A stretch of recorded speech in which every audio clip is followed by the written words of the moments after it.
Welcome to Tollywood box office. మీరు science fiction, thriller లేదా ట్విస్ట్లతో కూడిన సినిమాలు ఇష్టపడితే ఈ వీడియో మీకు ఖచ్చితంగా నచ్చుతుంది. ఈ రోజు మనం మాట్లాడబోతున్న సినిమా ఎక్స్టింక్షన్. ఇది నెట్ఫ్లిక్స్ లో విడుదలైన ఒక సైఫై థ్రిల్లర్.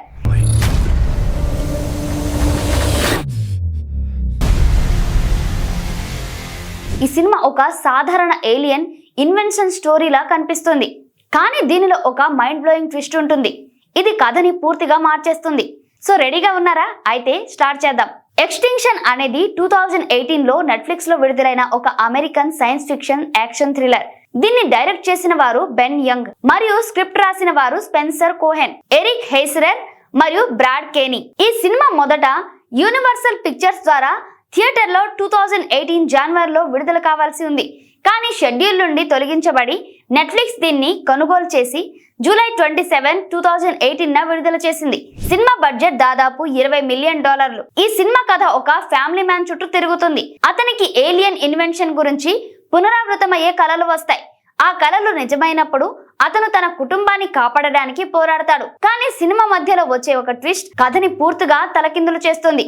ఇది సాధారణ ఏలియన్ మూవీ కాదని చూపిస్తుంది. ఇప్పుడు సినిమా కథని డీటెయిల్డ్ గా చూద్దాం. సినిమా మొదట్లో పీటర్ అనే ఒక ఇంజనీర్ ని చూపిస్తారు. అతను ఒక ఎలక్ట్రానిక్స్ ఫ్యాక్టరీలో పనిచేస్తాడు. అతని భార్య ఎలైస్ మరియు ఇద్దరు కూతుర్లు హనా మరియు లూసీ ఉంటారు. పీటర్ కి రోజు పునరావృతమయ్యే కలలు వస్తాయి. ఇందులో ఏలియన్స్ భూమిని ఆక్రమించి అందరినీ చంపేస్తున్న సన్నివేశాలు ఉంటాయి. ఈ కలల వల్ల అతని జీవితం, పని మరియు కుటుంబ సంబంధాలు దెబ్బతింటాయి. అతను ఈ కలల గురించి థెరపీ తీసుకోవడానికి హోల్ లైఫ్ వెల్నెస్ సెంటర్ కి వెళ్తాడు. కానీ అక్కడ ఒక వ్యక్తి అతనికి ఈ కలలు నిజమైనవని, థెరపీ వాటిని అణిచివేస్తుందని చెప్తాడు. సినిమా 20 నిమిషాల తర్వాత పీటర్ యొక్క కలలు నిజమవుతాయి. ఆకాశంలో విచిత్రమైన లైట్స్ కనిపిస్తాయి, భవనాలు పేలిపోతాయి మరియు ఏలియన్ సైనికులు బయోమెకానికల్ సూట్స్ తో భూమిపై దాడి చేస్తారు. ఈ ఏలియన్స్ చీల్చే శబ్దాలు చేస్తూ ఆకుపచ్చ బుడగలతో కనిపిస్తారు మరియు ప్రతి ఒక్కరిని చంపడం మొదలు పెడతారు. పీటర్ తన కుటుంబాన్ని కాపాడడానికి అపార్ట్మెంట్ నుండి తప్పించుకోవడానికి ప్రయత్నిస్తాడు. ఈ దాడిలో ఎలిస్ తీవ్రంగా గాయపడుతుంది మరియు పీటర్ ఒక ఏలియన్ సైనికుడిని ఎదుర్కొంటాడు. ఈ సైనికుడి మాస్క్ విరిగిపోతుంది మరియు అతను మానవుడిగా కనిపిస్తాడు. అతని పేరు మైల్స్. ఇక్కడే సినిమా యొక్క అతిపెద్ద ట్విస్ట్ వస్తుంది. ఈ ఏలియన్స్ నిజానికి మానవులు మరియు పీటర్, ఎలిస్, వారి పిల్లలు మరియు భూమిపై ఉన్న అందరూ సిన్స్ అనే ఆర్టిఫిషియల్ ఇంటెలిజెన్స్ రోబోట్స్. 50 సంవత్సరాల క్రితం మానవులు మరియు సిన్స్ మధ్య యుద్ధం జరిగింది. ఇందులో సిన్స్ గెలిచి మానవులను మార్స్ కి వెళ్లేలా చేశారు. సిన్స్ తమ గత జ్ఞాపకాలను తొలగించుకొని సాధారణ మానవ జాతులను గడపడం మొదలు పెడతారు. కానీ పీటర్ యొక్క కలలు నిజానికి ఆ యుద్ధం యొక్క జ్ఞాపకాలు. మానవులు ఇప్పుడు భూమిని తిరిగి స్వాధీనం చేసుకోవడానికి దాడి చేస్తున్నారు. సినిమా క్లైమాక్స్ లో పీటర్ మరియు ఎలిస్ తమ కూతుళ్లను కాపాడడానికి ఒక ఫ్యాక్టరీలోకి వెళ్తారు. అక్కడ వారి బాస్ డేవిడ్ కొంతమంది సిన్స్ తో కలిసి మానవులకు వ్యతిరేకంగా పోరాడుతున్నాడు. మైల్స్ మానవ సైనికుడు సిన్స్ ని చంపడం గురించి సందేహిస్తాడు, ఎందుకంటే అతను వారి సమాజం మరియు కుటుంబాలను చూస్తాడు. పీటర్, ఎలిస్ మరియు వారి పిల్లలు ఒక ఎవాక్యుయేషన్ రైల్లో ఎక్కి తప్పించుకుంటారు. కానీ యుద్ధం ఇంకా ముగియలేదు. సినిమా పీటర్ యొక్క వాయిస్ ఓవర్ తో ముగుస్తుంది. మేము అంతా భిన్నంగా లేము. ఒకవేళ ఇతరులు దీన్ని చూడగలిగితే మాకు భవిష్యత్తు ఉండవచ్చు.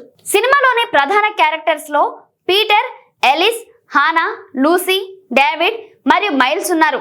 మైకల్ పెన్నా ఒక సాధారణ మనిషిగా తర్వాత సింత్ గా మారే క్యారెక్టర్ ని బాగా పోషించాడు, కానీ కొందరు అతని ఆ రోల్ కి పూర్తిగా సరిపోలేదని అన్నారు. లిజీ కాప్లన్ కూడా మంచి నటన చూపించింది, కానీ ఆమె క్యారెక్టర్ కి ఎక్కువ డెప్త్ ఇవ్వలేదు.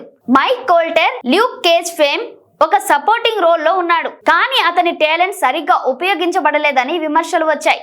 హానా మరియు లూసీ పాత్రలు చాలా సమయం భయపడుతూ ఏడుస్తూ ఉంటాయి. ఇది కొంతమంది ఆడియన్స్ కి చికాకు కలిగించింది. మైల్స్ అనే క్యారెక్టర్ ఇజ్రాయెల్ బౌజర్డ్ పోషించిన మానవ సైనికుడు సినిమాకి ఒక ఎమోషనల్ లేయర్ జోడిస్తాడు, ఎందుకంటే అతను సిన్స్ ని చంపడం గురించి సందేహిస్తాడు. అయితే క్యారెక్టర్స్ కి సరైన బ్యాక్ స్టోరీ లేకపోవడం వల్ల ఆడియన్స్ తో ఎమోషనల్ కనెక్షన్ పూర్తిగా ఏర్పడలేదని కొందరు విమర్శించారు. ఎక్స్టింక్షన్ సినిమా కేవలం ఏలియన్ ఇన్వెన్షన్ గురించి కాదు, ఇందులో లోతైన థీమ్స్ ఉన్నాయి. మొదటి థీమ్ ఏంటంటే మానవత్వం మరియు ఆర్టిఫిషియల్ ఇంటెలిజెన్స్. సిన్స్ మానవులు లాగా భావోద్వేగాలు, కుటుంబ సంబంధాలు అభివృద్ధి చేసుకున్నారు. ఇది వారు మానవులతో ఎంత సమానంగా ఉన్నారో చూపిస్తుంది. రెండవ థీమ్ ఏంటంటే కలోనియలిజం మరియు క్లాసిజం. మానవులు సిన్స్ ని మాన్స్టర్ గా చూస్తారు, కానీ సిన్స్ సమాజం అభివృద్ధి చెందిందని మైల్స్ తెలుసుకుంటాడు. ఈ థీమ్స్ నిజ జీవితంలో డిస్క్రిమినేషన్ మరియు సామాజిక అసమానతలను ప్రతిబింబిస్తారు. మరో ఆసక్తికరమైన యాంగిల్ ఏంటంటే సిన్స్ తమ గత జ్ఞాపకాలను తొలగించుకున్నారు, కానీ పీటర్ యొక్క జ్ఞాపకాలు తిరిగి వస్తాయి. ఇది అతని ఐడెంటిటీ గురించి ప్రశ్నలు లేవనెత్తుతుంది. ఈ థీమ్ AI లేదా ఎక్స్ మెషినా లాంటి సినిమాలను గుర్తు చేస్తుంది. ఈ సినిమా $20 మిలియన్ బడ్జెట్ తో తీయబడింది, కాబట్టి special VFX Hollywood block buster స్థాయిలో ఉండవు. అయినప్పటికీ ఏలియన్ సైనికుల సూట్స్, పేలుళ్లు మరియు నగర విధ్వంసం సీన్స్ బాగున్నాయి. కొన్ని CGI సన్నివేశాలు కొంచెం లో క్వాలిటీగా కనిపిస్తాయి, దానికి విమర్శలు కూడా ఎదుర్కొన్నారు. ముఖ్యంగా సినిమా చివర్లో సినిమాటోగ్రఫీ సాధారణంగా ఉంది, కానీ ఒక సన్నివేశంలో పీటర్ ఒక రికెటీ స్కై స్కార్పర్ ఫసాడ్ ని దిగడం చాలా ఉత్కంఠంగా ఉంటుంది. సౌండ్ డిజైన్, ముఖ్యంగా ఏలియన్స్ ఒక చీల్చే శబ్దాలు టెన్షన్ ని బాగా పెంచుతుంది. రొటెన్ టొమాటోస్ లో 32% రేటింగ్, IMDb లో 5.8 అవుట్ ఆఫ్ 10 రేటింగ్ ఉంది. ఇది మిశ్రమ లేదా సగటు రివ్యూలను సూచిస్తుంది. కొందరు సినిమా ట్విస్ట్ ని ఆసక్తికరంగా భావించారు మరియు ఇది ఒక ఫన్ సైఫై థ్రిల్లర్. అయితే చాలా మంది హనా మరియు లూసీ పాత్రలు చికాకు కలిగించాయని, కథలో లాజిక్ లోపాలు ఉన్నాయని మరియు పేసింగ్ సమస్యాత్మకంగా ఉందని విమర్శించారు. ఉదాహరణకు ఒక రివ్యూలో ఇలా ఉంది: ఈ పిల్లలు సినిమాని రూన్ చేశారు, ఎప్పుడు ఏడుస్తూ స్టూపిడ్ నిర్ణయాలు తీసుకుంటారు. ది గార్డియన్ రివ్యూలో జేక్ నేవిన్స్ దీన్ని కాంపిటెంట్ కానీ ఫార్ములాక్ అని పిలిచాడు. దీన్ని స్క్రీన్ లో దీని లోపాలు మరింత స్పష్టమవుతాయని అన్నాడు. తెలుగు ఆడియన్స్ కి ఈ సినిమా ఎందుకు నచ్చవచ్చు? మనకి వార్ ఆఫ్ ది వరల్డ్స్ లేదా క్లోవర్ ఫీల్డ్ లాంటి ఏలియన్ ఇన్వెన్షన్ సినిమాలు ఇష్టం, మరియు ఈ సినిమాలోని ట్విస్ట్ ఒక కొత్త ఎక్స్పీరియన్స్ ని ఇస్తుంది. సిన్స్ మరియు మానవుల మధ్య యుద్ధం మరియు కుటుంబాన్ని కాపాడే థీమ్ మన తెలుగు సినిమాల్లో ఎమోషనల్ డ్రామాకి దగ్గరగా ఉంటుంది. ఉదాహరణకు మిరాయ్ లాంటి సినిమాలు.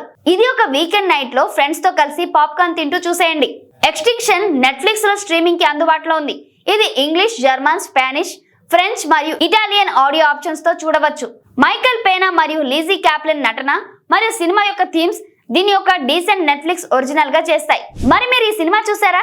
మీ అభిప్రాయం ఏమిటో కామెంట్స్ లో తెలియజేయండి. మీకు ఇలాంటి సైఫై లేదా థ్రిల్లర్ సినిమాలు ఇష్టమైతే ఇంకా ఏ సినిమాల గురించి వివరణ కావాలో కామెంట్స్ లో చెప్పండి. ఈ వీడియో మీకు నచ్చితే లైక్ చేయండి, షేర్ చేయండి, మరి మా ఛానల్ ని సబ్స్క్రైబ్ చేయడం మర్చిపోకండి. బెల్ ఐకాన్ ను క్లిక్ చేసి ఫ్యూచర్ వీడియోస్ కోసం నోటిఫికేషన్ ఆన్ చేయండి. Until then take care, bye by.